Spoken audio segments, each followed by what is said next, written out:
L, he says, my question is, how are you so certain that XRP will thrive and get to high prices when banks and institutions could just use RLUSD since it has high velocity and basically zero volatility? Wouldn't that make more sense for them? It's a good question, and there's a lot of people that think that way, and I'm actually going to make a full video on this. So, because so many people continue to ask this question, because in my mind that makes sense, right? At a surface level visceral response, sure, why wouldn't you just use the stablecoin? Well, if you understand Nostro Vostro accounts and you understand third-party risk and you understand how greedy people are, okay, so those are the three things you need to understand.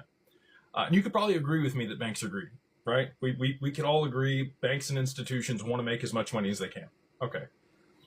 They don't want to pay Ripple. And they have to trust Ripple. Okay? And Ripple's good. Like, it's audited, it's transparent. You know that they have the treasuries to back ROUSD. It's at BNY Mellon. Like, it's pristine, right? Like, they're doing it at the highest level. Banks and institutions are going to issue their own stablecoin. Why? Because the treasuries that they're holding are going to pay them a yield that they don't have to pass on to somebody else.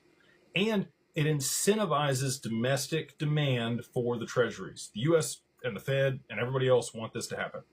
Okay? So if we understand that, they don't want to pay Ripple.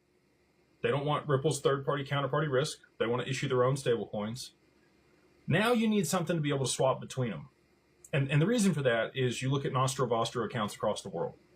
Okay, there's $27 trillion locked up today in Nostro Vostro accounts.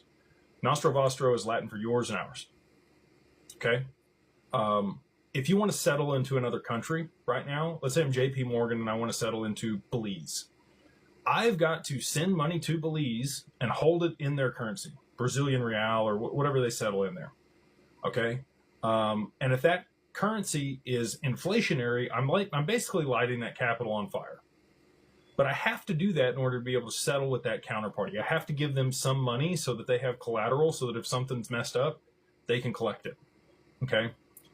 With a neutral bridge currency that settles instantaneously and has a DEX built into it, I can use my stable coin, I can send it to them, and they can receive it in their stable coin because it moved through XRP.